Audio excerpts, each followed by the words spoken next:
Cette première moitié du XIXe siècle, elle voit de nombreux bouleversements historiques, enfin politiques. D'abord, 1815, juste avant la naissance de Baudelaire, c'est la fin du Premier Empire de Napoléon Ier. Et suivront la Restauration, qui est le retour d'une royauté, d'une monarchie, même si elle est parlementaire avec Louis XVIII. Et puis une autre monarchie, celle qu'on appelle la monarchie de Juillet, jusqu'en 1848, avec Louis-Philippe. Mais la période qui va nous intéresser davantage, c'est à partir de 1848. Donc 1848, il y a une révolution qui met à bas la monarchie de Juillet et qui va être remplacée par la Deuxième République, de 1848 à 1852. À la tête de cette Deuxième République, il y a Louis-Napoléon, qui est le neveu de Napoléon Ier.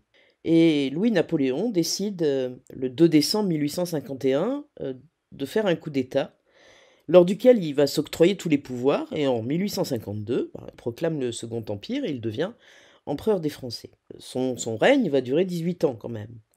Or, pendant ce règne, il va y avoir de profonds changements, à la fois économiques et sociaux. Depuis qu'il y a eu la révolution industrielle, au début du 19e, la bourgeoisie est en pleine expansion. Et cette bourgeoisie, elle va influencer les valeurs morales et les modes de vie. D'ailleurs, en 1857, ont lieu deux procès très célèbres, celui de Flaubert pour son roman Madame Bovary, et celui de Baudelaire pour son recueil poétique Les Fleurs du Mal. Ces deux œuvres sont condamnées pour les mêmes raisons. Elles sont condamnées pour outrage à la morale publique et religieuse et aux bonnes mœurs. Mais ce sera aussi une période de grands travaux, et notamment la naissance du Paris moderne, du Paris du préfet Haussmann. Des quartiers entiers sont rasés à l'époque pour laisser place aux grandes avenues qu'on connaît aujourd'hui, comme l'avenue de l'Opéra, le long de laquelle se dressent de grands immeubles bourgeois. Des parcs, des jardins sont créés, des égouts sont aménagés. Se développe aussi la photographie et le transport ferroviaire. Des gares qui desservent toute la France sont inaugurées. Et puis, bien sûr, c'est une période d'expansion coloniale, notamment avec la Nouvelle-Calédonie, la Cochinchine, le Cambodge. L'exposition universelle de 1867, qui accueille 10 millions de visiteurs, ce qui est énorme pour l'époque, dans un Paris transformé et modernisé, marque sans doute l'apogée de ce deuxième empire. Parce que le déclenchement d'un conflit contre la Prusse le 19 juillet 1870 va considérablement affaiblir Napoléon jusqu'à sa chute. Sa chute a lieu le 2 septembre 1870 avec la défaite de la bataille de Sedan. C'est la fin de l'Empire. Napoléon III est fait prisonnier. Il sera ensuite contraint de s'exiler en Angleterre. Et la Troisième République va être proclamée le 4 septembre 1870.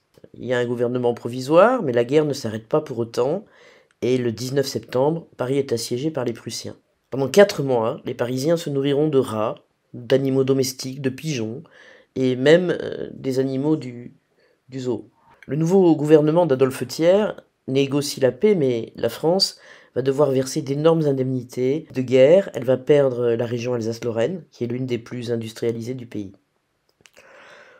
Globalement, les Parisiens se sentent déçus et trahis par le gouvernement Thiers, et un mouvement révolutionnaire va naître, la Commune. La Commune est un mouvement qui prône la mise en place de grandes lois sociales, entre autres, et de mars à mai 1871, elle va s'opposer au gouvernement français, qui lui est installé à Versailles. Cette commune va être fortement réprimée, dans le sang, puisqu'il y aura ce qu'on a appelé la semaine sanglante, du 21 au 28 mai 1871. S'en suivront arrestations, déportations et exécutions en nombre. Ce ne sera qu'en 1875, finalement, que la Troisième République sera stabilisée et sa constitution promulguée. Là, des lois républicaines essentielles vont voir le jour, comme la liberté de la presse, la liberté syndicale, la liberté d'association, loi 1901.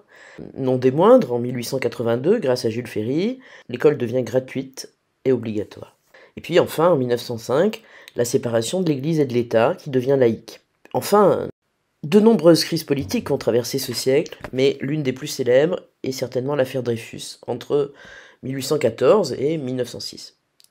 Le capitaine Dreyfus, juif, accusé de trahison au profit de l'Allemagne, est condamné au bagne.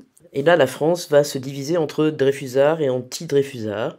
Zola prendra parti pour Dreyfus dans son fameux J'accuse, publié dans l'Aurore. Cela dit, Dreyfus ne sera réhabilité qu'en 1906, alors qu'il était effectivement innocent et que l'armée le savait depuis 1898. Mais il y a déjà, à l'époque, des remontées antisémites, un antisémitisme latent. Le 31 juillet 1914, l'assassinat de Jaurès et quelques jours après, la Première Guerre mondiale est déclarée.